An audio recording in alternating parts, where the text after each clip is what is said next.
Good afternoon, everybody. I think we're going to start in about a minute, so just let people sort of take their seats and then we'll kick off. But I know there's one or two people still coming in.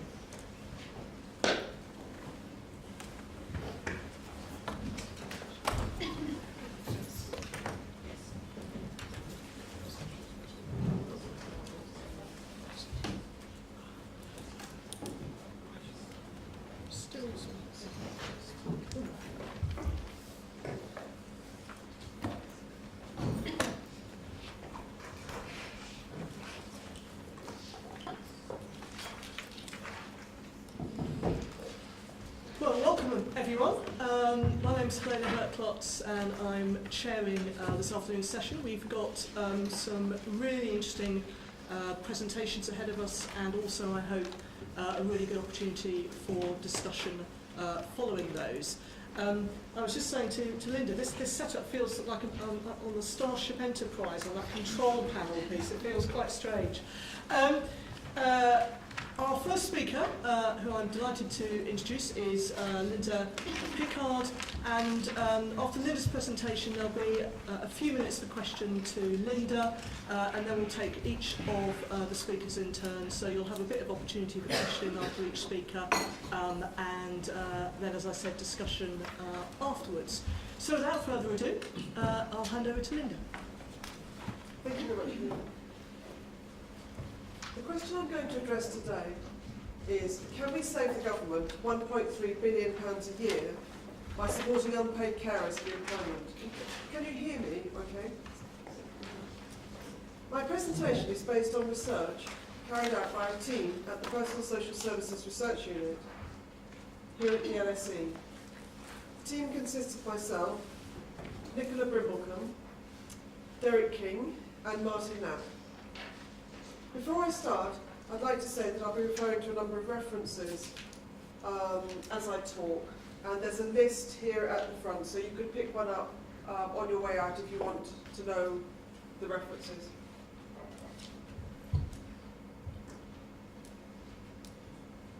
We know that large numbers of unpaid carers leave their jobs because of caring. We estimate that 315,000 unpaid carers aged between 16 and 64 in England, predominantly women, have left employment because of the care they provide. This estimate is based on evidence from the 2009-10 survey of carers and households in England and the 2010 Office for National Statistics population estimates. The estimate is one of the key results of the scoping phase of our study, which is called Overcoming Barriers, Unpaid Care and Employment in England. The study is funded by the School for Social Care Research, the SSCR, and you can find out more about the findings of our scoping study on the SSCR website. We estimate that the costs of the government of carers leaving employment comes to at least £1.3 billion a year. That's £300 million a year in carers allowance paid to people who've left their jobs because of unpaid caring.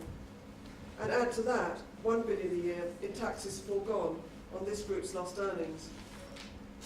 The £1.3 billion figure is a conservative estimate.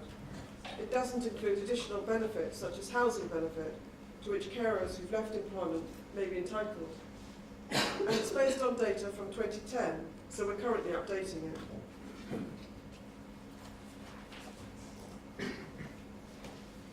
So what would it take to help some of the 315,000 people who leave work because of caring to stay in their jobs? Clearly, flexible, carer-friendly working conditions are important, but they're not enough. And the government is now increasingly looking at replacement care as a means of supporting working carers. And by replacement care, what's meant is paid social care support and services for the cared for person. For example, the Care Bill, currently before Parliament, states that carers' assessments must consider whether the carer wants to work, and says that support for carers may be provided to the cared for person in the form of replacement care. There's currently very low access to publicly funded social care support for working carers. According to the survey of carers and households, only 4% of carers working full-time and 6% of carers working part-time are currently offered an assessment or review. However, although we know that few carers have access to paid services, there are major gaps in our knowledge about replacement care. We're addressing two of these gaps in our current research, which is a follow-on to our initial study on unpaid care and employment. The first gap is that we don't know whether replacement care is effective in supporting carers to remain in employment. When we conducted our initial literature review, we couldn't find any papers on whether paid services for the cared for person are effective in supporting carers' employment in England. The second gap is that although earlier studies have shown that carers have unmet needs for replacement care, we need much more detailed information in order to estimate the costs of meeting those needs.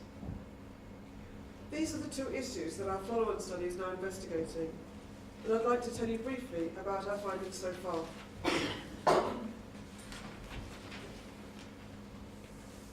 Turning first to the question of the effectiveness of replacement care, we're looking at this through an analysis using large-scale survey data. The data set we're using is the Personal Social Services Survey of Adult Carers in England, the PSS SACE, which was collected in 2009-10, and which contains information on over 35,000 carers. We're looking at whether there's an association between the use of services by the cared for person and the employment rate of carers. Carers are defined in our study as people who look after family or friends in need of support because of their age, disability or illness. And our focus is on carers whose employment is at risk. And based on the published results from our scoping study, we define carers whose employment is at risk as people in employment who provide unpaid care for 10 or more hours a week. This chart shows some initial bivariate analysis from our study. It shows the employment rates of carers whose cared for person receives and does not receive at least one paid service. And these services include home care, help from a personal assistant, daycare, meals on wheels and short-term breaks. The columns are pale blue where the cared for person does not receive a service and dark blue where they do. The chart shows men on the left-hand side and women on the right. Colours aren't quite the same. Anyway, yeah.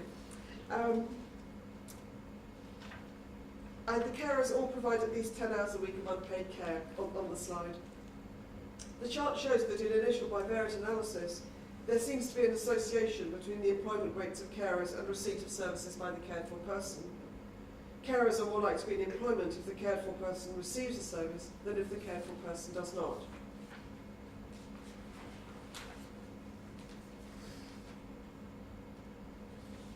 We examined this relationship further using multivariate analysis and came up with a number of key findings, although I'd like to stress that these are still provisional at the moment. We found that even controlling for other factors, carers are more likely to be in employment if the cared for person receives paid services than if they don't. Use of home care and help from a personal assistant are associated on their own with carers' employment, while use of daycare and meals on wheels are associated on their own with women carers' employment. And use of short-term breaks is associated with carers' employment when combined with other services. Our study therefore finds some evidence that services for cared for people are effective in supporting carers' employment in England. The second strand of our study is looking at the question, what are the unmet needs of working carers for replacement care and the costs of meeting them? To look at this, we've collected new primary data from working carers and the people they care for. Our data collection began with an initial survey of employees. This was completed by 2,891 public sector workers, and of these, 1,645 provided unpaid care.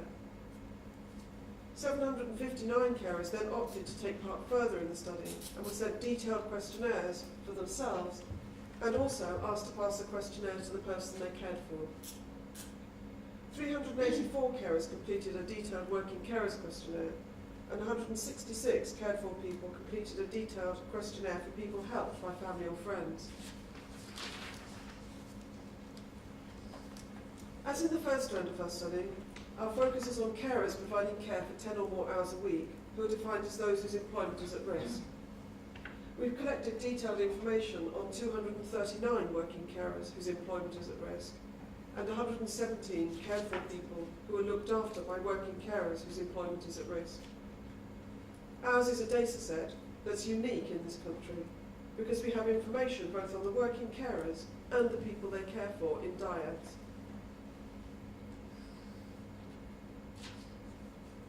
We're just completing our analysis of the data we've collected, and although our study's not finished yet, and again I'd like to stress that our findings here are still provisional.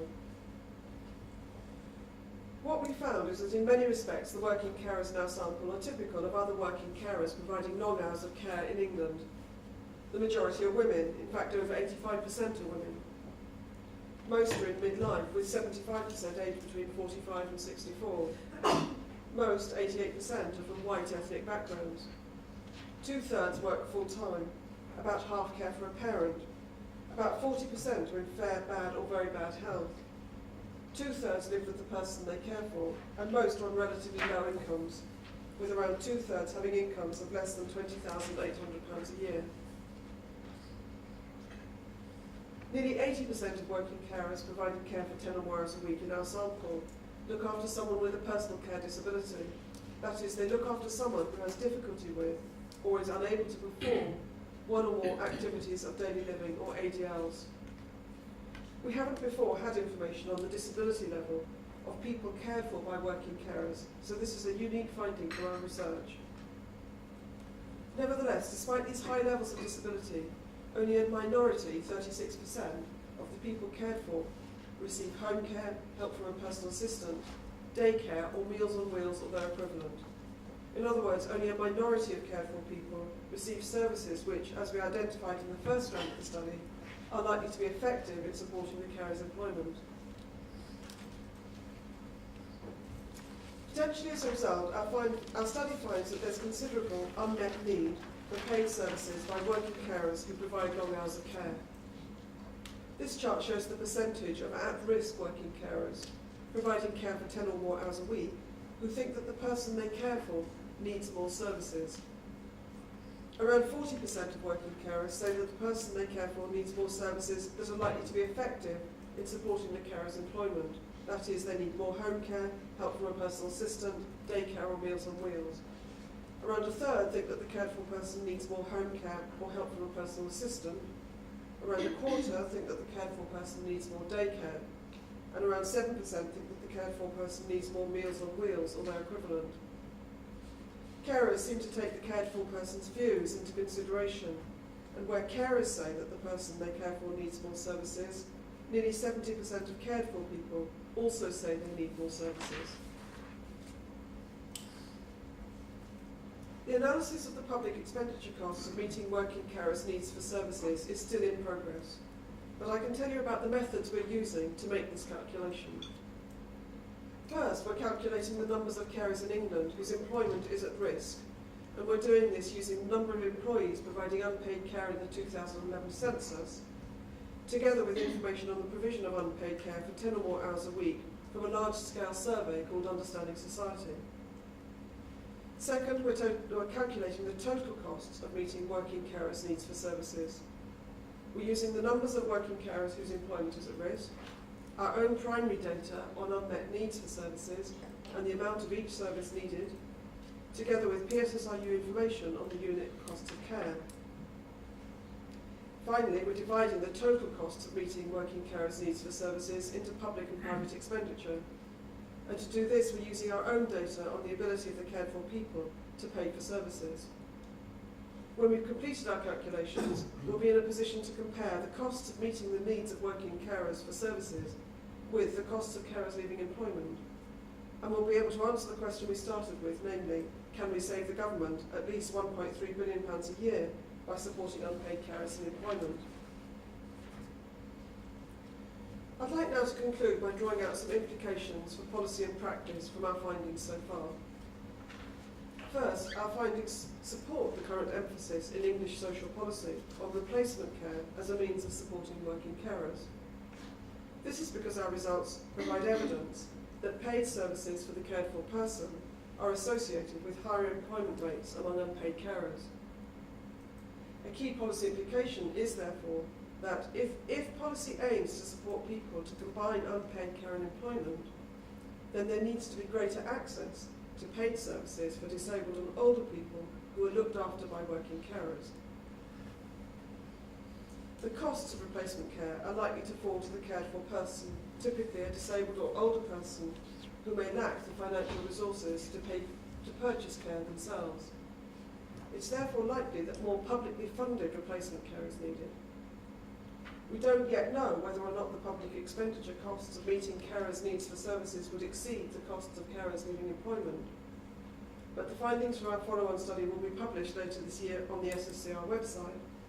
And we're also planning to publish a number of papers, including a paper on the costs of meeting carers' needs for services. I'll end now by drawing attention to the disclaimer on this slide. This presentation presents independent research funded by the NIHR School for Social Care Research. The views expressed are those of the authors, not necessarily those of the NIHR School for Social Care Research or the Department of Health, NIHR or NHS. Thank you very much for your attention.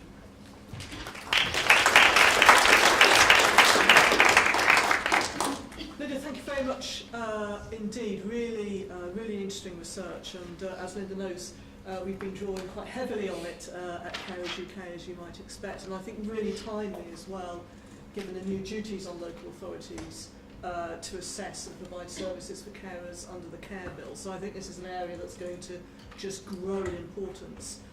So I'm really looking forward to a little later seeing the full results as well. So we've got 3 or 4 minutes for any initial questions for Linda. And if you could put your hand up and also just say who you are, so just straight ahead there. Thank you. Mary Larkin, University. Thank you, Linda. You mentioned that the salary was quite low for the carers, 20,000 or something like that. Was there any evidence in the study that the fact that they were caring suppressed salary levels? We don't have that evidence, no, because we're only looking at carers, so we can't sort of compare them with other people, but we know from the literature more generally that that is the effect of caring. So we're not that surprised to find that they are that their salary levels are relatively low. But I think it's the group that we're looking at is public sector employees, and we chose them because we wanted a group of carers who had carer-friendly employment conditions. We wanted to control for that. We wanted to say, okay, so if you have carer-friendly employment conditions, do you still have unmet needs for services, or is that enough? And so that's why we chose, we didn't necessarily go for public sector employees, but those, we went for employees with carer-friendly benefits, and it just happened that the ones that were the employers that were interested in taking part were the public sector. So it doesn't, from our point of view, the important thing about that is that they've got carer-friendly employment conditions, and I didn't put this evidence up, but about over 90% of those, of all the carers actually, both whether they're caring for less than or more than 10 hours a week, were taking advantage of carer-friendly employment benefits. So, I mean, it's possible that the rates of pay in the public sector are lower, and it's possible that they're trading off, that they're going to work for the public sector because of the carer-friendly employment conditions, and that there is a pay penalty with that. So that's possible, but we can't really investigate that directly. Thank you, Mary. Yes, a question behind you. On that question, we do know from other work that people who are paid carers are often carers themselves for their unpaid carers. So you can come at that question of payment from that direction, Yes. as well as the direction that you've taken. If that was the other thing I wanted just to say was on your list of implications of policy is, and I speak from my own care experience, is that the inefficiency of other services, such as outpatients in the NHS, puts a huge weight of time and responsibility on those unpaid carers. And that's often done in a way that saves, I'll just use the NHS as an example, but I'm sure there are others. It's clearly the NHS save money Yeah. by having, say, appointments where everybody turns up for the same thing at the same time, and you hang around for the best part of the day to do the thing. Yeah. So that's saved them money and made them efficient. But of course it's made the carer's task massively inefficient. Yes. So that in terms of it on your cost side, Yes. you could do some juggling with that as well, I think. Yes, I think so. Yeah, that's a really interesting point. Thank you. Okay, Linda, thank you ever so much, and there will be time to pick up these and other themes later in our session, but now I'd like to ask David Marsland to join us. This session is themed on crossing boundaries, and David's going to be talking about making it easier for disabled people who are wanting to move across local authority areas for employment or education.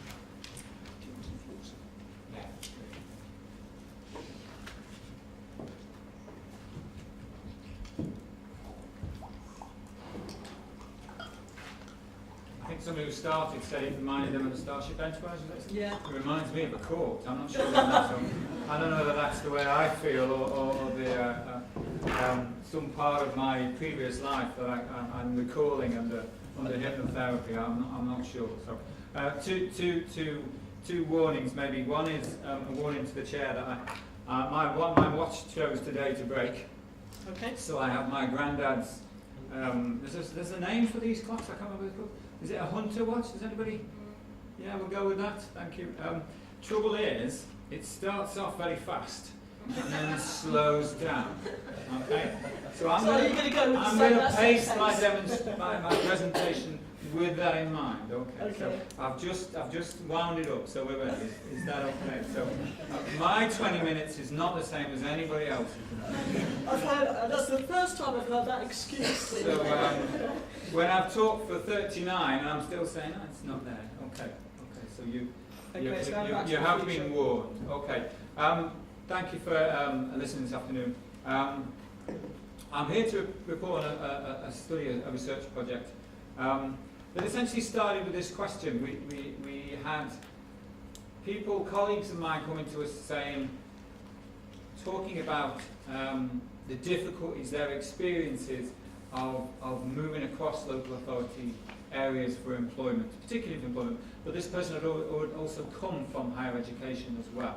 So that was our starting point in terms of the study. This is the full title of the study is Relocation Supported in Social Care. Myself, Caroline White from the University of Hull, and Jill Manthorpe. Do you want us to point you out? Okay, I won't point out Jill over there. Okay. A small study, but for us, we think a really important question. Sometimes the questions at the margins of populations, we think there's very small numbers of people involved, but we think the learning and the lessons from the study, particularly in terms of social care practice, could be really important in terms of thinking about social care for adults in general. So that's our general thinking. Okay.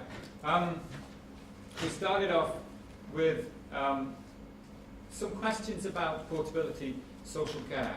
People wanting to move, and our interest in what is their experience of moving, what barriers do people experience, what are the challenges for them as individuals or as carers or as couples, families, and what are the positive strategies, what do they learn that can be shared with other people that they think we need to pass it on. And particularly, I suppose, in terms of social care practice, how do we best support these people if you only see one person in this situation in an adult local authority care team once every 2 years, or it's a very small part of your what you might call caseload, what are the actions and tasks that support that? What are the actions, what are the resources, what are the skills and knowledge that you need to draw on to make that transition for those people, make that move work? So those were our key research questions in terms of people relocating. Okay. The context and background to that, we always talked about I already talked about the context in terms of anecdote and people's practical experiences in terms of saying, look, this has been our experience. But there was also a policy focus on portability in terms of the care bill, wanting to clarify responsibilities for the first time, so we're really excited about that. We didn't know much, I suppose, the other part of the context about people's experiences, partly because it's a small population, but partly because very little research had been done on that. The NUS and a group called Trailblazers have recently, in the last 3 years, done some research, particularly focused on people moving to do degrees. Our interest is much more, it is to do with that, but it's to do with people moving permanently for ordinary residents. So lots of students who move to do a degree do not become permanently residents in that area. So it's a different group of people. So we were interested in relocation as a process in terms of planning, preparation, moving, making all those transitions that are involved in moving house. So that was our context and background. Okay. In terms of a method, we're clearly interested in the main players. So we wanted to talk to social care practitioners about their views on how we best support people to move in those situations, and we wanted to talk to people who have direct experience of location. The more we wrote this slide, the more I was thinking, do we mean people who moved house? Yes, we mean people. But in good researchers' terms, we decided we could have 5 words to describe people moving. So people who have direct experience of moving house. So sometimes it was people who the person they were caring for moved. So it wasn't actually them that moved. So there is a reason for that. So we were interested in those 2 groups of people, and we also did a fairly standard scoping review of literature, which we've already reported on here. So I'm not going to talk about that today. For those of you scoping review literature freaks who are interested in that, then we can forward you details of that. Okay. In terms of social care practitioners, we were very much persuaded that vignettes, case studies, mini stories was the way forward. And I suppose for 2 reasons. One, in researching the background to this, we talked to a number of practitioners who said, I don't have that experience. If you ask me to talk about helping somebody to move or relocate, I haven't done that. So we use vignettes to get over that problem. But we also found that people said, well, if you're going to do that in Newcastle, I'm choosing Newcastle because we didn't work in Newcastle, then there's so few of those people that people will know from what you write about them who we're talking about. So we needed to ensure a greater level of anonymity, I can say that nearly this afternoon. So that was our thinking in terms of using vignettes. When we did interview people, some people did have that actual live experience as well, and they added that to it. So it was vignettes in terms of people moving. And we were interested in the actions people take. Who would they would liaise with? What are the priorities? What are the really key things that they would be thinking about? If that makes sense. So that was what we were interested in terms of social care practitioners. And they were predominantly social workers. There were a couple, I believe, who were nurse qualified, but who was working as care managers. So 3 local authorities, 20 interviews, a range of roles, predominantly people working directly, conducting assessments, community character assessments. Again, people talked about not getting many of these people per year, or some people talked about, I've never supported anybody in this situation. So in actual fact, the vignettes would be the only way to make it work with that. Okay. In terms of findings for the social care practitioners, I think quite logically, they talked about their thinking. And in their thinking, what they said was, we identify that there's going to be some real challenges, some real difficulties for everybody concerned in this. You've got people with a wide range of needs, health needs, social care needs, perhaps mobility needs, perhaps housing adaptation needs, a whole range of issues that are really important. They talked and recognised what a massive transition this would be in people's lives, where people have lived in an area for a long time. There's all sorts of care networks and support networks. All of this changes. So lots of really significant issues. Differences across local authorities, differences in the application of eligibility criteria. Some really, really important things identified there in terms of those. So that was what they were thinking about when they answered the questions. They moved on from what they were thinking about to what are we actually going to do, what helps in practice, and drew on some I suspect some fairly standard things in terms of, well, I'm going to make sure that I'm liaising with lots of agencies, I'm going to be finding out stuff, I'm going to be sharing information with all the people concerned, I'm going to be coordinating and tying it all together, chasing up loose ends, making sure things have happened on the day that they've happened. But they also talked about managing expectations. They talked about or they perceived that people will have expectations in terms of things being the same, in terms of people expecting to get exactly the same support. At the bottom, a few people in the sample also talked about providing emotional support and building relationships. Okay, so I hope that makes sense in terms of that's what they said they would do. Third dimension, essentially they talked about the way you would do it.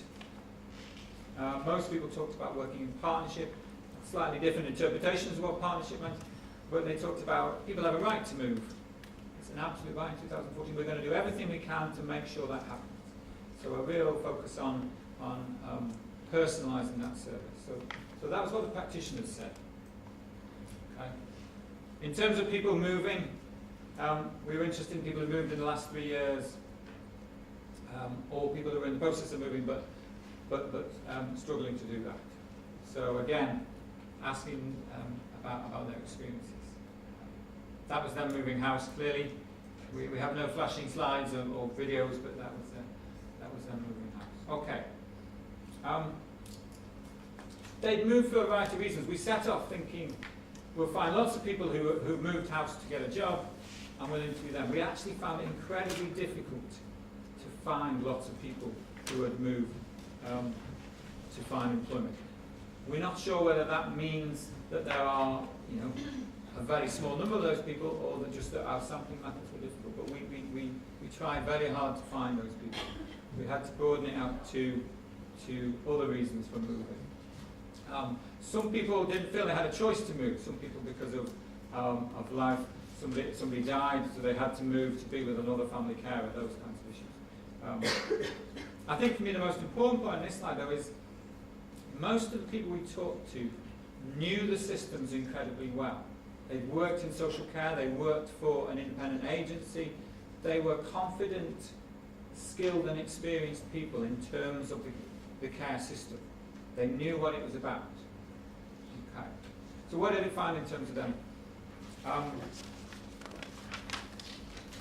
Firstly, and quite unsurprisingly, lots of things to think about, above and beyond when we move house. So lots of planning, liaising, thinking, list making, but also lots of energy and lots of money. They were investing lots of their own money in the process for things that we wouldn't have to pay for necessarily. It cost them lots of money. The second theme that came out really strongly is to do with timing and delays. People waiting for the more services, the more different aspects of your care and support, then the more chance you are to be waiting for it. Some people arrived in a local authority and were told, we're not going to come to you for 9 months. Eventually they whittled it down to 2 months or 6 weeks, but there was delays that they weren't expecting in terms of assessment and provision. Really significant delays. Then they talked about people experiencing difference between local authorities, not just in terms of eligibility criteria, but in terms of the whole culture of a local authority. And they talked about not understanding how can it be so different. I'm only 30 miles down the road. The way it works is completely different. So that was the third theme. Then they talked about disempowerment in relocation. For me, in terms of surprises, this was one of the things that really stood out. People talked about, these were creative, competent, confident people who felt in control of their lives, they were in employment, they were doing all sorts of things.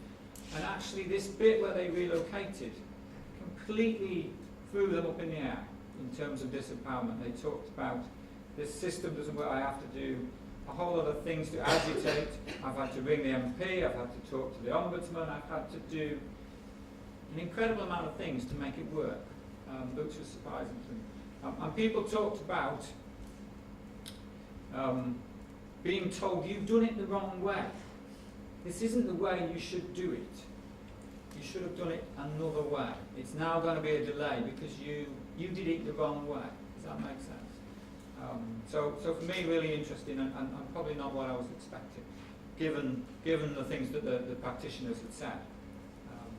And the last theme that's very strong amongst them is a significant effect on people's health and well-being.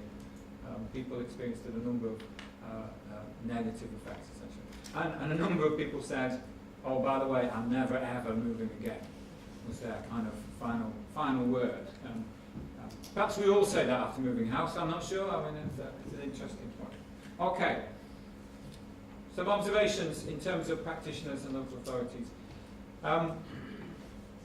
The interview suggested to me that people do have a great insight. Practitioners, there was a real synergy between what they were expecting and what people actually said.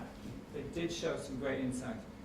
Some great points about communication, tell people when to move, when you're going to communicate with them, how you're going to communicate with them, and knew how important communication was. Some points about ongoing liaison with the original local authority, absolutely critical. Making sure that information is shared. Make sure, if you are a practitioner, that wherever possible things are allocated. So people talked about, we told them 6 months in advance, and they had the assessment and the request 6 months in advance, but actually still didn't do anything till 6 weeks after people had arrived. So our sense is allocate as quickly as possible, even if they're not going to move for 3 months, because we know there'll be a delay. Keep in close contact with the person. Things change overnight. Things change daily in terms of the complication of these people's lives. So you need to be contactable and in close contact. The last point for us is that in terms of where might this sit in a local authority, our sense is that a reablement team, which might involve health and social care practitioners as well, might have their own kind of in-house care agency, care staff, because things do go wrong and people end up with nobody and no direct payments workers. Might be a really, really sensible place to put this work in terms of local authority. Okay. People moving. The transition doesn't start when you move. For various reasons. One of the things they talked about was I announced that I was leaving and moving to a different local authority, and my direct payments workers handed in a notice. I wasn't leaving for another 2 months. So the transition, the change, doesn't start when you actually move. It starts a lot earlier than that. So there was a range of points. Lots of detailed planning. You must, if you are moving in that context, have a contingency plan. Things will go wrong. Have a plan B is their advice to other people. It affects, if you have direct payments workers, it affects those relationships. And some will go well and some disasters. I was talking to somebody earlier on about expect the worst and then moderate or okay might be okay. You might be able to manage that. Okay. Lastly, in terms of people moving, there will be gaps. No matter how carefully you plan, there will probably be gaps. We did have a couple of people who had absolutely, relatively seamless transitions, but they were in the minority. There will be gaps. There will be things that go wrong in terms of differences. And it's not about your practitioner not wanting to do it, blocking you, but actually the day-to-day realities of an adult care management team or a local authority mean that responding quickly is very difficult. Okay. Cool.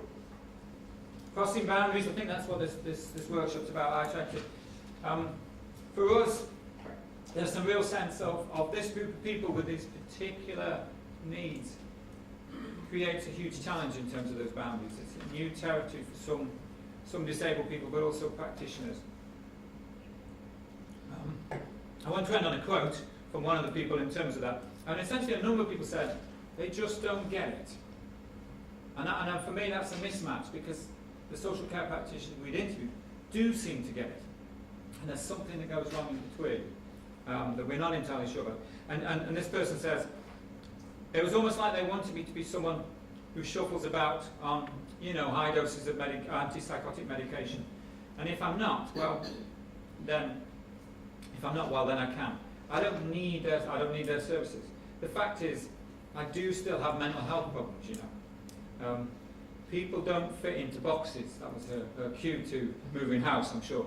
I mean, what would they do if Stephen Fry moved into this area? Or Ruby Max? What would they do?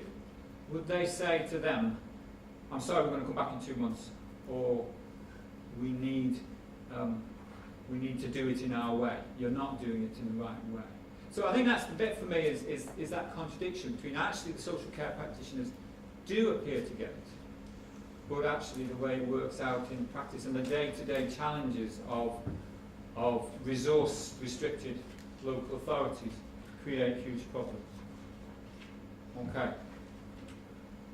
Thanks to everybody. A disclaimer. Okay, thank you. Thank you.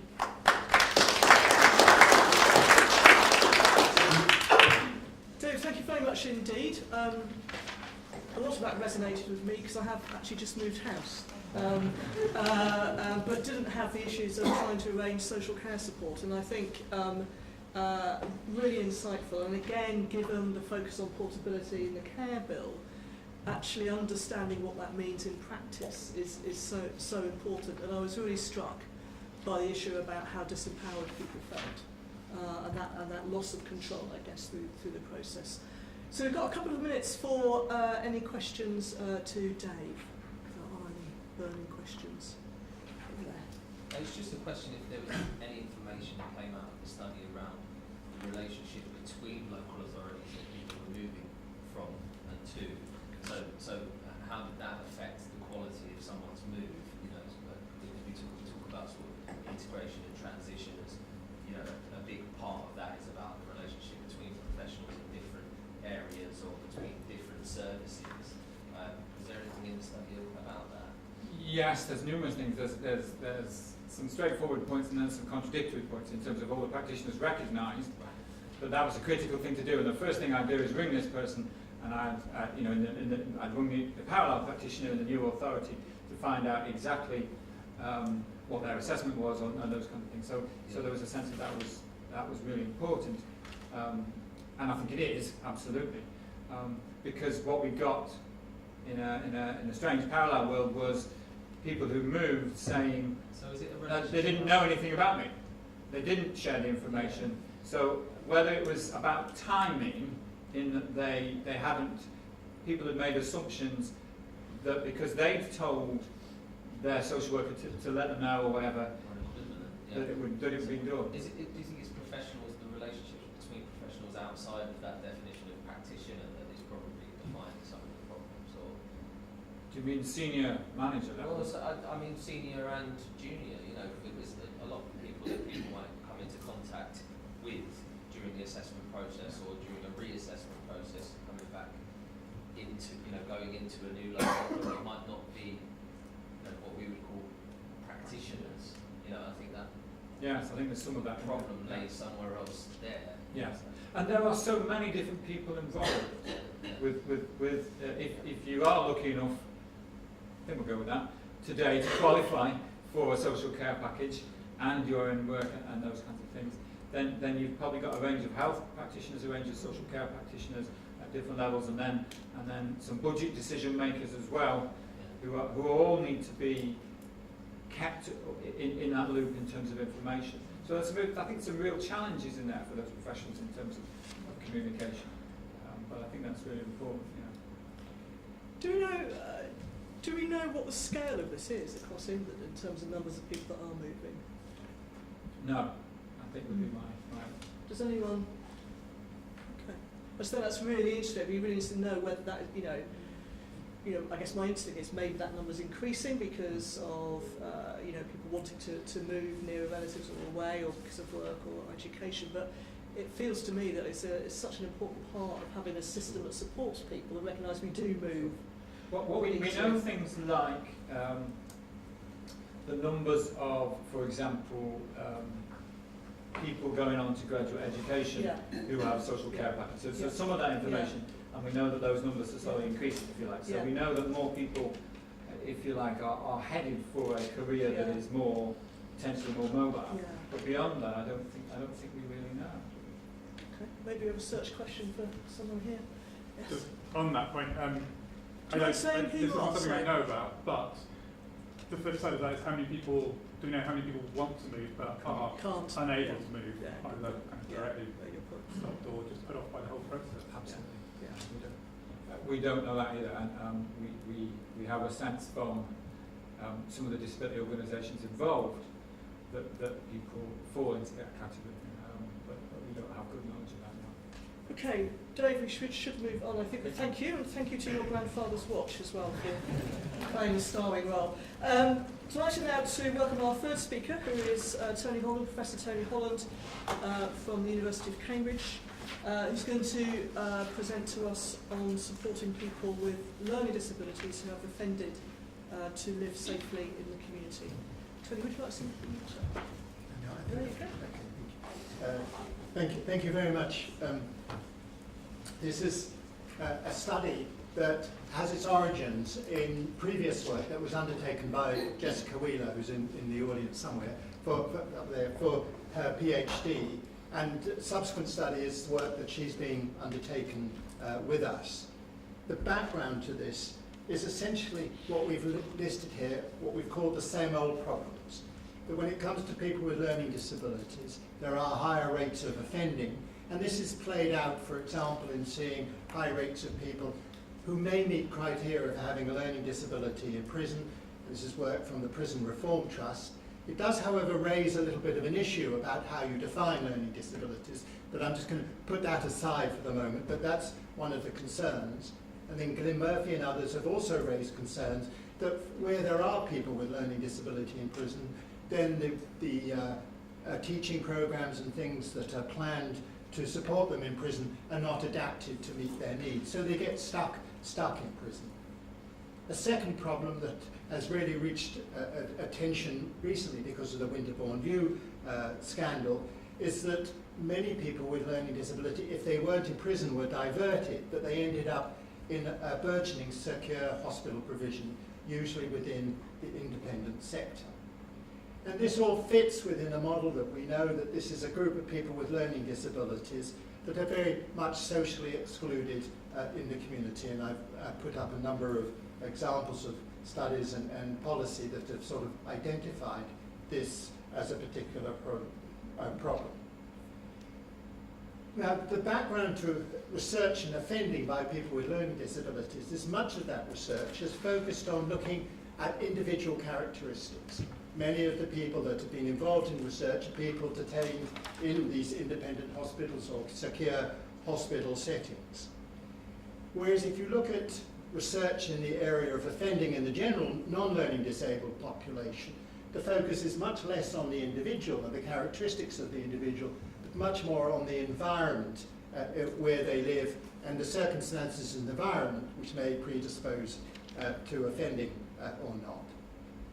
Now, study one that I referred to that Jessica undertook as part of her PhD was to really try to bring together some of the criminological theories about offending that were prevalent in the general population and the focus on the environment, and apply that to understanding offending among people with learning disabilities.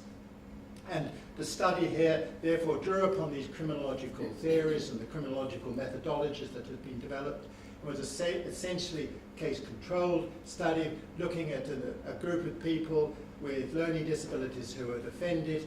And that doesn't necessarily mean convicted, but we define that in a very particular way and compared them to a group of people with learning disability of a similar level of disability who had not offended. And then we asked questions using very standard techniques, comparing their proximal and distal environments where they were living at the time that the offence in the offender group took place. Now, the key findings from this study, which then subsequently led to the study that we're undertaking now, which is close to completion, is that unlike what you find in the general population, there was no clear association with offending and the distal neighbourhood environments where people lived. What you found is that people with learning disabilities, by and large, lived more in poorer neighbourhoods, but there was no difference in the percentage that lived in poorer neighbourhoods on whether they were in the offender group or the non-offender group. What came out very strongly from this was it was really about the proximal environment, the type of support, contact with families and so on, where people lived and were living at the time of the offence, which was critical to the offending. And secondly, that here was a group of people, when you compared them to the non-offender group, that have very distinct lack of structure in their lives, very little occupation or employment, very small sort of opportunities, things that they were doing. And this fitted very well with some of the earlier original idea of what's known as the social control theory, the idea being that we're all, in a sense, potentially driven towards offending through self-interest, but it is our social networks that inhibit that, contain that. So if you don't have those social networks, then your propensity to offending is increased, is raised. And this was the thinking, really, that led us on to the second study. Jessica also used more statistical techniques to try and understand more about what was predictive in terms of environmental risk factors. And here again, this emphasizes what I just mentioned, like the lack of work or routine activities. Some were homeless or living in shelter accommodation, living alone. They had few friends, or if they did have friends, they had abusive friends, very limited contact with family, or again, if they did have contact with the family, there was family conflict. And they may not have any form of paid support. So the recommendations that came out of that study was that in trying to understand and perhaps trying to look at preventing offending by people with learning disabilities, what mattered was to place the focus very much on the structure and the environment where they live, if you like, the proximal environment, and the relationships that they had within that environment. The difficulty, of course, and this has really led us to the thinking about this study, is that what we're talking about here is very difficult. It's much easier to think about, if you like, the bricks and mortar, the type of house that someone might live in, but what we were talking about here was much more slippery, much more difficult to grasp, about the relationships that people had in the support environment that they lived.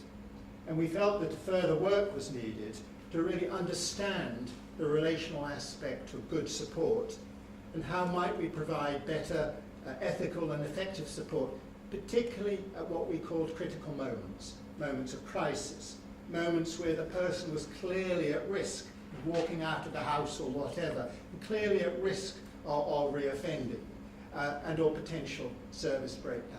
Could we understand those situations better? Could we understand better how you might deliver care that address those particular issues?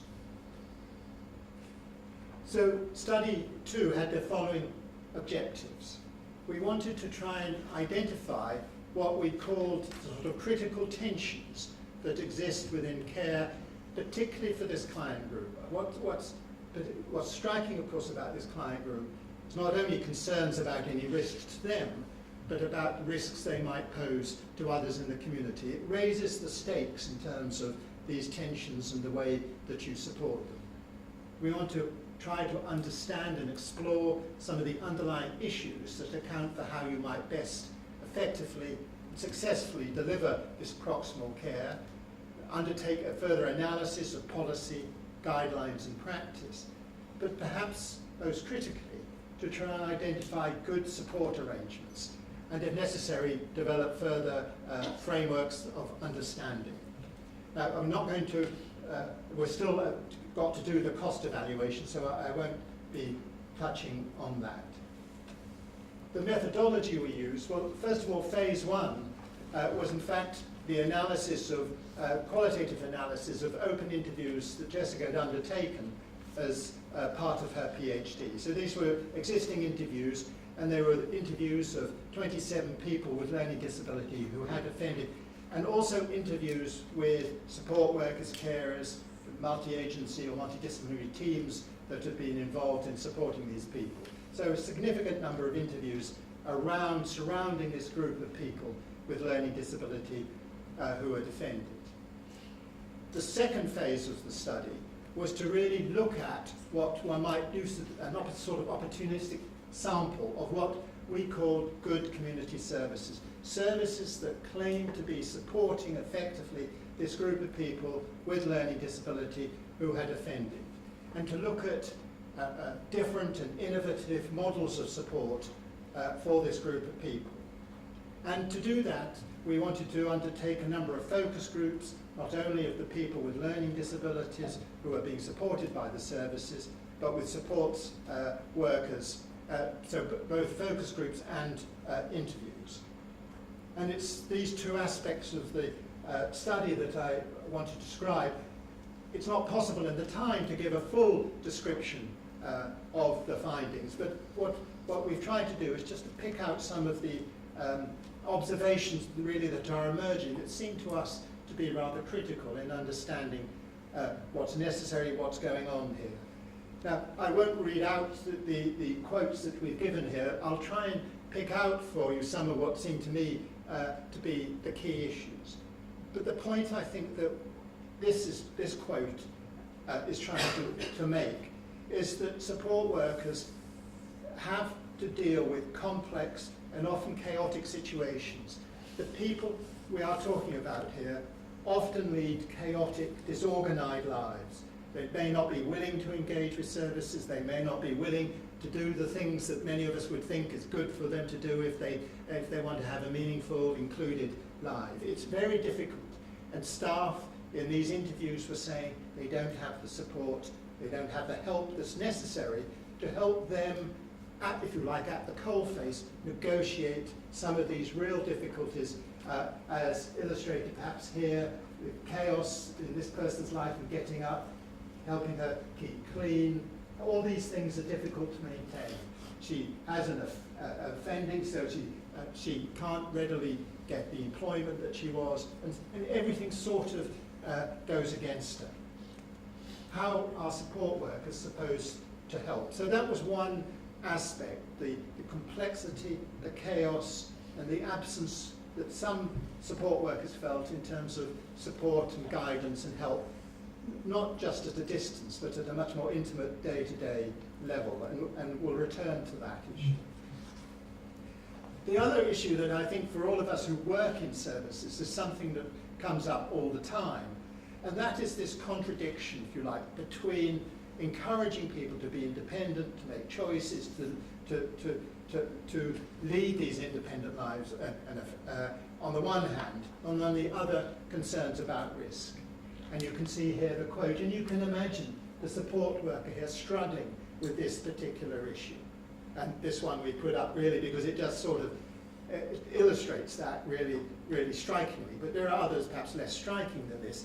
But I think this tension is absolutely central in trying to understand how we support this client group. So I want to now shift. So that was just a very brief look at some of the findings, some of the themes, or two of the themes that emerged from the analysis of interviews that were carried out in the earlier study, and this analysis was part of this study. But now to look a bit at the services that we examined as part of this study. And there are just 4 services described here, run by different organisations.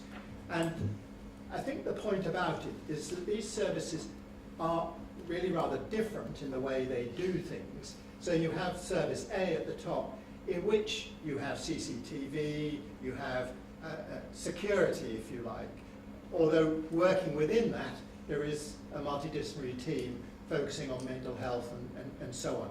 But the security is really a physical security, as opposed, if you like, to a more emotional security.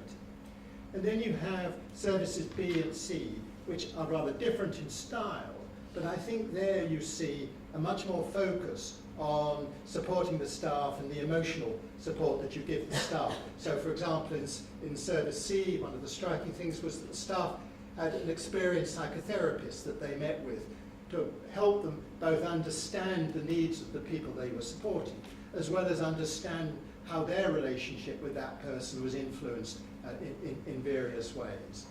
Then Service D was a service in which there was actually limited support in many ways. Now, the people that were being supported in these services were very similar in the types of offence. These were serious offences. Many of them were on conditionally discharged, for example, from 3741 sections of the Mental Health Act, or they were on some form of legal order. It's just in Service D, there was a sense that here was a group of people that were further down the line, had spent many years either in prison or in hospital settings, but their offence was as serious as those in the other service. So you have, on the one side, services that are very community and relatively unrestricted, and on the other side you have a locked and physically secure service.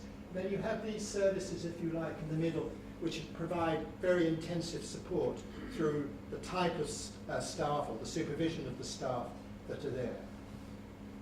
Now, the way the focus groups were run as part of this is that as a result of looking at the interviews, certain problems were identified that would often lead perhaps to a crisis. So this was used as a prompt to help people with learning disability talk about how that was dealt with, and whether they felt that was a good thing, how it could have been done better or whatever. So the initial process was to ask, was this something that was familiar to them? And inevitably they said yes. You know, we got in an argument with a friend, or I wanted my money and I was told I couldn't have it, and so on. And so these were experiences that were well recognised by the people. Now, these were just some of the themes that emerged as stated by those people with learning disability as features of good support. So in response to those prompts, one is that when they had a problem, staff were open and responsive to that problem. And you can see from the quotes there that they would listen and would respond to whatever the issue happened to be. Secondly, that they felt that this person that was, well, the people that were supporting to them were trustworthy, they were authentic, and they were very committed to providing support. This quote at the bottom here, when asked about the extent to which they supported, probably 99%, actually 200%. It's a real statement of the level. The issue there, of course, is it to some extent challenges the boundaries that exist within social care, the relationships that are traditional within the social care sector. But also, people felt that they were supported. If they had a problem that they wanted resolved, the staff would work with them to resolve it. So here's an example about that they were told they couldn't drink, but they felt they wanted a drink, and how that was, the member of staff took that seriously and actually sought to resolve it on their behalf. But also that people who worked with them had fun, they were creative, and so on. What about support workers? What did they think was necessary? Well, key perhaps to this was the extent that the level of induction and the training that they received in their work. And again, here I mentioned the psychotherapist earlier, how important that was reckoned by those who lived in that service. You see the person at the top was comparing the experience he had, very positive experience of induction, with the less positive experience that his wife had had in a different service. Now this, I think, is very important. And this was the other thing that came out, is the importance of the care plan and the staff's understanding of the care plan and the limits that that care plan employed. So here are people, on the one hand, we're trying to encourage them to make choices, but it was very clear that, and both from them as well as the support workers, that some limits to that was important. And those limits may be imposed by the legal framework to some extent. But there are also limits that needed to be imposed, if you like, by the care plan. How do you negotiate that? How do you establish that? And so on. Here's an example of when a community treatment order lapsed, it led to difficulties because the CTO, whilst it has relatively limited powers, has the powers to recall, but that's hardly relevant here, actually was a really important statement to the person. And the other very important aspect here was that these staff felt that there was really good communication within the organisation where they worked. They weren't having supervision once every 2 months. Supervision was there almost all the time. And finally, that good support was about the staff feeling empowered themselves, that they were listened to by their management and that they engaged with the management in deciding how people should be supported and what the care plan should look like and so on. Now, what have we learnt from this study? I think that the phase 1 showed that support workers clearly felt, or at least some of them, that they had little support and supervision in dealing with these complex and challenging roles. And that the problem for them was to deal with this contradiction between independence and freedom on the one side, and choice and risk on the other side. Secondly, that good support actually depended upon the support relationship and the authenticity and quality of that, the quality of the communication within the staff in the organisation, and the training, the vigilance, and the ethical and regulatory supervisory clarity in terms of the support that was being provided. This raises, I think, a number of issues in terms, for example, of the size of the organisation. If you expand and expand, can you retain that personal quality and the characteristics that we've identified as being important? It raises questions about the business ethos, where perhaps profit takes priority over other aspects of care. And it also raises interesting tensions between those services that go for, if you like, the physical restriction, and those, if you like, go what we've called here loosely the sort of emotional restraint. And a sense, I think, in one of the services, that where you had this more physical aspect of care, that you may well give rise to more serious problems in terms of the person's behaviour. So these are the various people involved from Oxford, King's College, and ourselves in Cambridge. And finally, the disclaimer. So thank you very much. Thank you very much, Paul.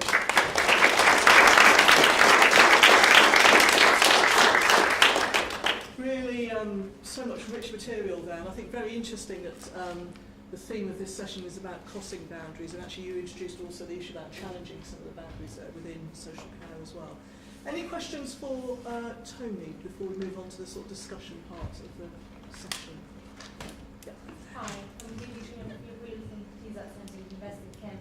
We're actually working with Team Therapy in a new project about ex-offenders. I'm sure you are aware of it. Yes. And it struck to me that the people that you've been talking about is all people that have been accessing, they have some kind of support, so either support worker or social care support or any kind of support. What about people, did you come across, for example, people that they only have family support and nothing other apart from that, or not even that, just some friend support? Yes. Because in our projects, and we are in heavy stages now, we've just been interviewing people, phase 1, and we've been finding that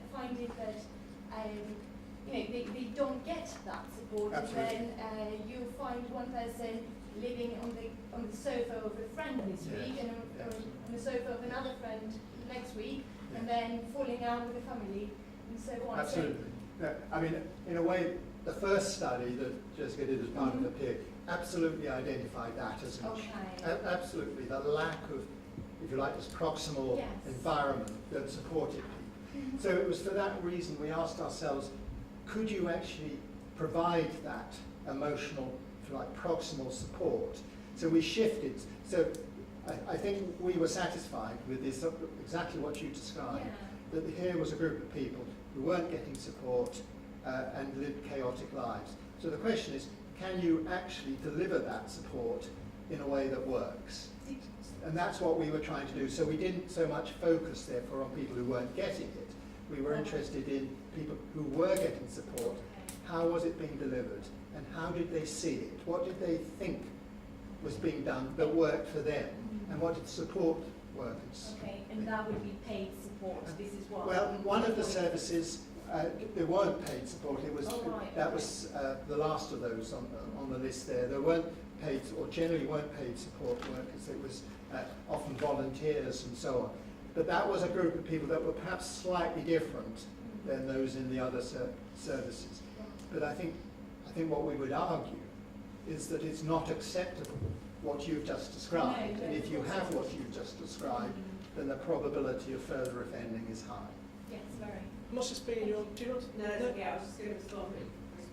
Okay, we've got two questions. So there, and then over there. Hi, my name is Catherine. I'm from Midland Heart, and we're a housing care provider in the Midlands. My question is kind of following on from what has just been discussed, and I wondered if there'd been any engagement with the Ministry of Justice around this, rather than just the kind of health and social care side of things. Because we're in obviously the probation changes coming along, and I've been to a few engagement events, which are quite eye-opening. And we'd love to be able to provide a model like you've described. But the main question I'm being asked at these by the potential prime providers is, we're looking to work with people who have other streams of funding. Right. So I was just interested to know if you had spoken, or if there was an engagement plan with that, and also about the funding which had been touched upon, and if that comes from social care, probation. Right.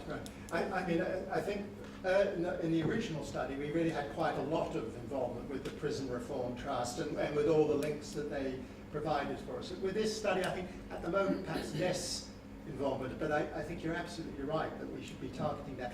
I'll turn to Jessica in terms of the funding.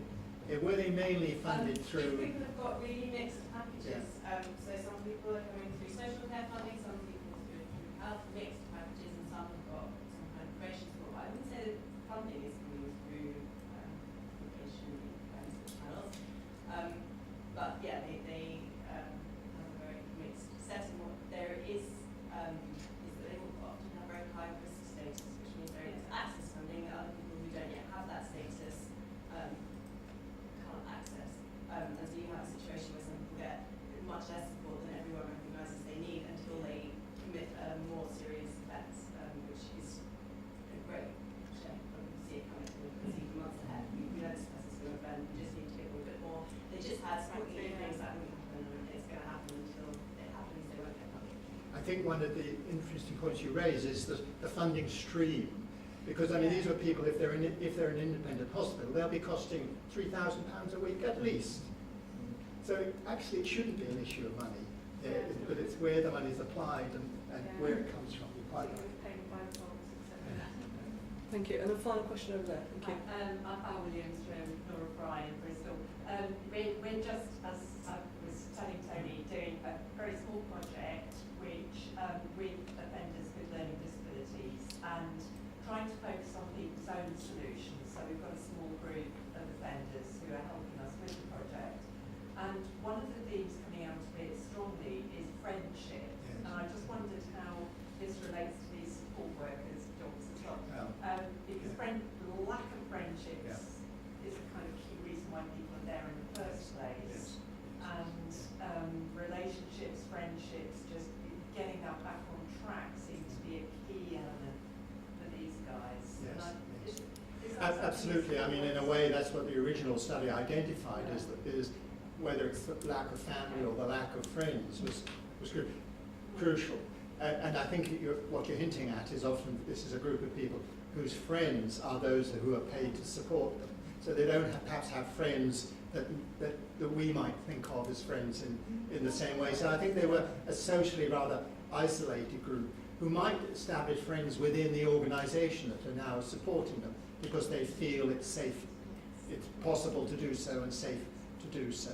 But I think lack of friendships is a key characteristic of this client group, absolutely. And many of them will have moved through different parts of the system. And so any friends they'd established, I would imagine, they would have lost contact with as well. Or maybe that they keep contact with the wrong friends. Or the wrong, I mean, that was another aspect of the wrong, as you say, quite the wrong friend. Okay, we'll end on the wrong friends now, if that doesn't feel too bad. Thank you very much again, Tony. And now I'd like to welcome Paul Coley, who's our discussant for this session. Paul is from Surrey County Council. He's going to look at some of the implications for adult social care practice. So the challenge is yours. Okay, hello.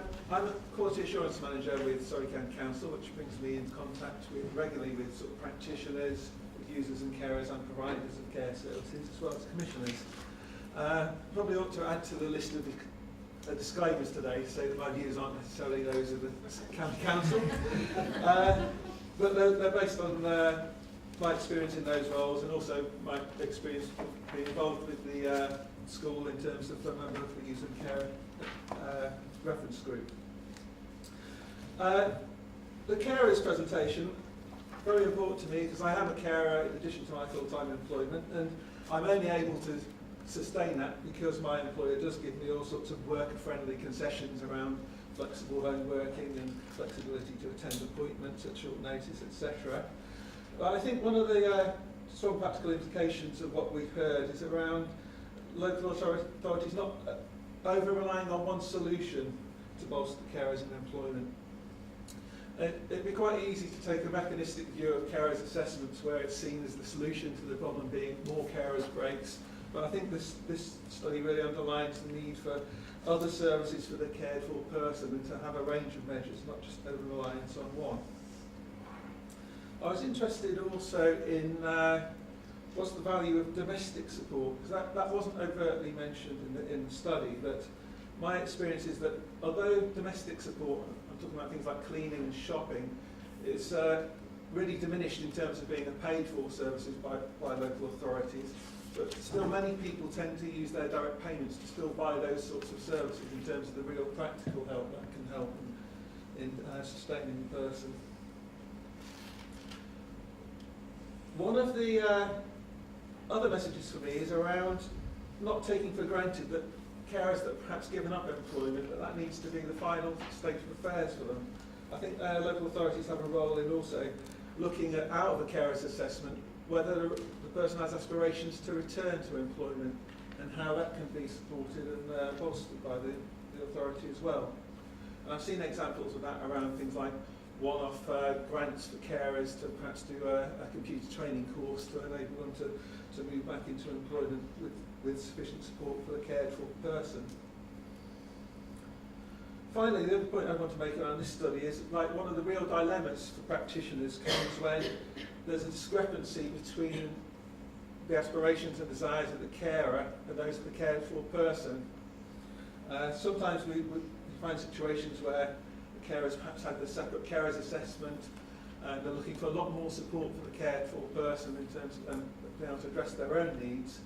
But it may be that the cared for person refuses services that are offered and doesn't really feel at that particular time they're in a position to accept that.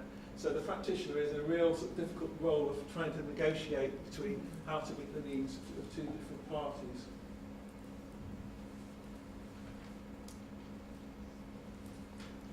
If I could move on to say a few points around the portability study, I think it was obviously pleasing for me and heartening to note that the practitioners' comments on the rights and values and understanding of the circumstances were in sync with what people wanted.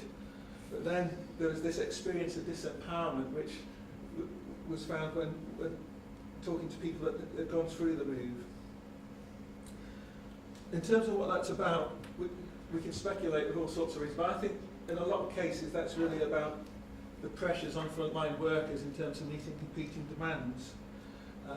Where people have got hospital discharges, safeguarding issues, those often get prioritised over planned pieces of work. And I think if we also look at the amount of attention that's gone into other forms of transition, such as the transition of people with learning disabilities from children's to adult services, even with an overlay of lots of guidance and timescales along that, we still find difficulties in that being a smooth and seamless process. The other point that struck me about the supportability issue, particularly taking on board the sessions I attended this morning around social capital, were that increasingly local authorities putting an emphasis on social capital. What can friends, family and community contribute to meeting a person's needs? And that's because it's inherent good in itself, but also because it helps with local authorities' financial pressures. And this is as this develops more, this can be another factor that can be very difficult to replicate when people move. So if someone's current care package is heavily reliant on family networks, what happens when they're moved away from that? What happens if they move from an urban to a more rural location where those networks aren't as well developed? And what happens happens when they move from a local authority that's really taking seriously its sort of market shaping role and put a lot of effort and influence into developing networks to a local authority that hasn't developed that aspect of their role quite so fully. I think this topic was also very timely in terms of the Care Bill's emphasis on local authorities ramping up their information and advice function. It's a Care Bill requirement. A lot of local authorities are looking at how they could enhance that. And the whole issue of geographical moves makes it important that authorities think about how to make that information accessible not just for the local population, and to make more innovative use of social care media so that that is a much more widely available source of information about an area someone might be moving into. Finally, I think there's a big question again right from the Care Bill around what's the impact of national eligibility criteria on this.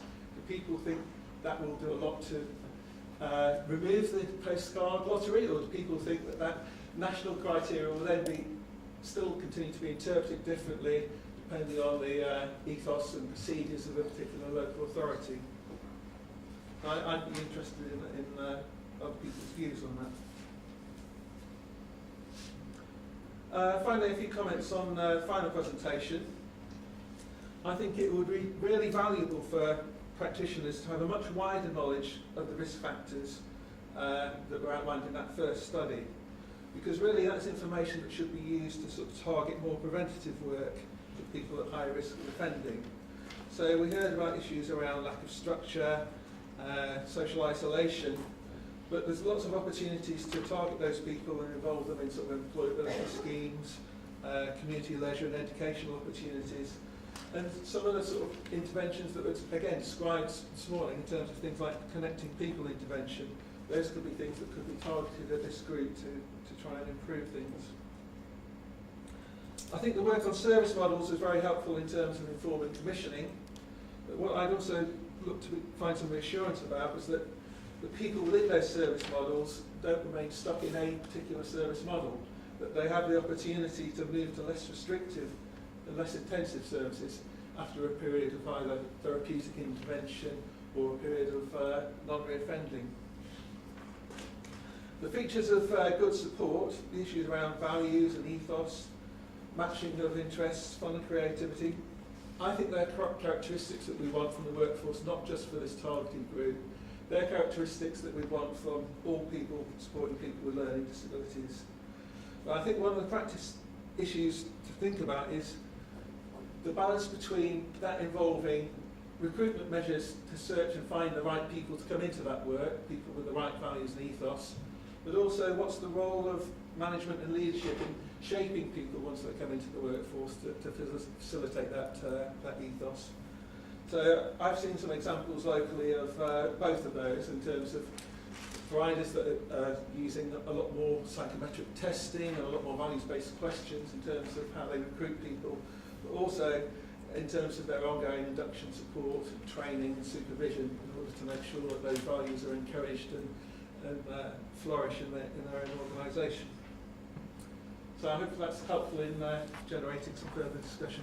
Yes, indeed. Thank you very much indeed, Paul. I mean, I think you gave us another set of insights there, which is really, really helpful. So we've got just about 5 minutes now for a little bit of discussion before we move into a break. So first of all, has anyone got any questions that you didn't get a chance to ask in the earlier sessions?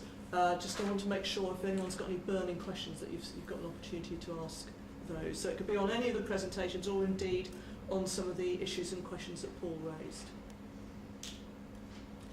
Well, in that case, what I might do is just ask the question that Paul asked again. So you posed a question about the introduction of national eligibility criteria and the extent to which that might actually help on some of the issues that Dave and colleagues' research had flagged. Can I just have a show of hands? If you think that the introduction of national eligibility criteria is going to be a significantly significant improvement on the current situation, can you put your hand up? What do you mean by significant?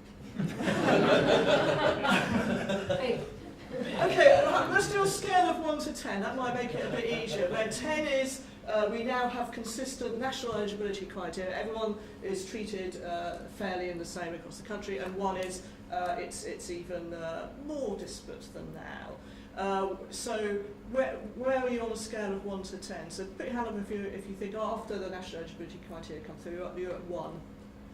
2? 3? So okay, so 3, 4, 5. So we're now looking a bit more positive. 6, 7, 8, 9, 10. So by my reckoning, people are cautiously optimistic, I think, generally. 1 or 2 of you thinking it's probably going to get a bit worse than it currently is. Paul, you raised the question. What do you make of that? That's the sort of distribution I was expecting. I put myself at a 5, so...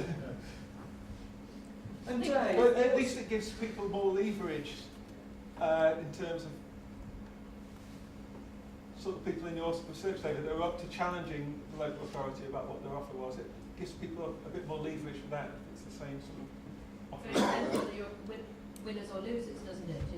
One of the areas was the criteria has just got pulse really, and this is, if that's going to be the level, then there are going to be a whole lot of losers, and I think that gives you an opportunity to go back and revisiting the people who probably are existing in services on moderate, the people who most people have sort of pretended don't exist because they want the moderates to get a service, and they'll just get dubbed really. And that's a very good point, isn't it? Because one thing about consistency, but the crucial thing is actually where's the criteria set. And at the moment, it looks like it's going to be at the kind of equivalent to substantial level, doesn't it? So, or if not critical. If not critical. So, if the criteria is uniformly fairly critical, then that's going to be hard. But then that would be uniform. Okay. We'll have the vote again. No, I don't think we will.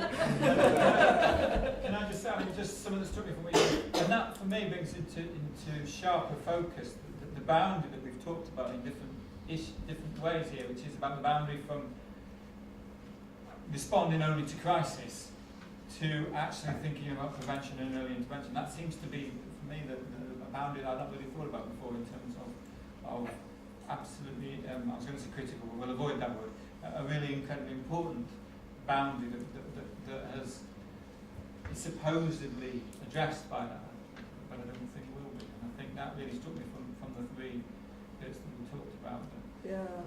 That shift that we want to make, I'm not sure we're going to do in terms of thinking about absolutely logical, cost-effective early intervention and prevention. I'm still no longer, I'm more confident than I was 5 years ago that we're going to make that shift.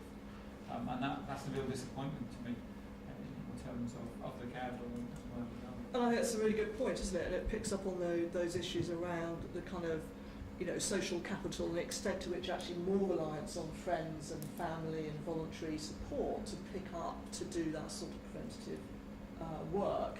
And yeah, as Linda's research was showing, actually there's a real issue there. If you're trying to juggle work and care, you need those support services in place to enable you to do that. Linda, any reflections from kind of either Paul's commentary or any other questions?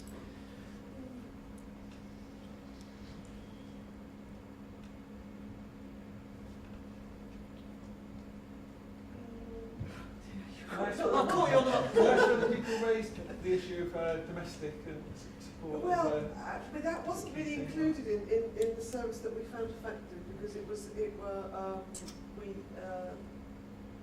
a distinction between sort of cleaning services and home care. So, but on the other hand, there's always that kind of people are not always very precise about that. So we were mainly talking about personal care, and it's not always clear that people can get help from the local authority anyway with cleaning and shopping and those sorts of services, which obviously is very helpful as well.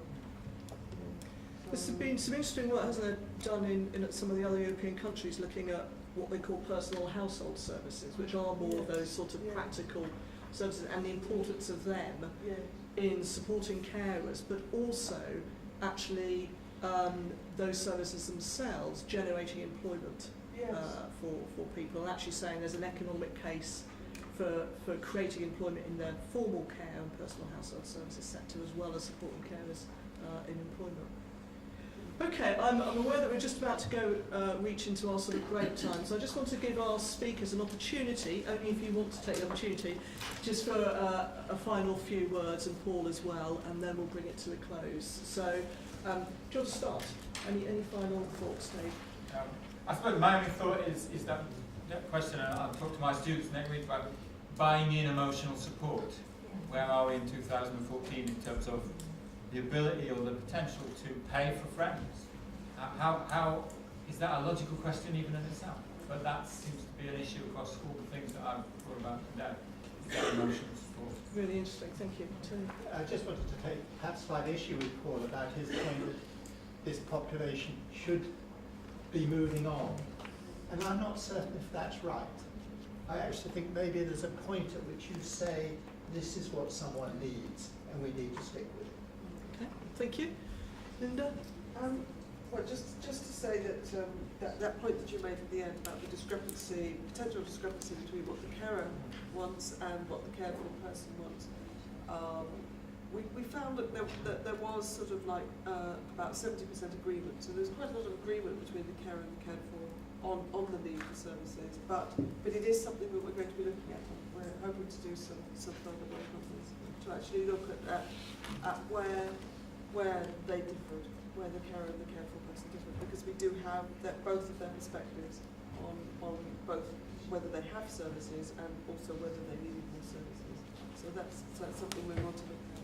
Great, thank you. And Paul, any final reflections from you?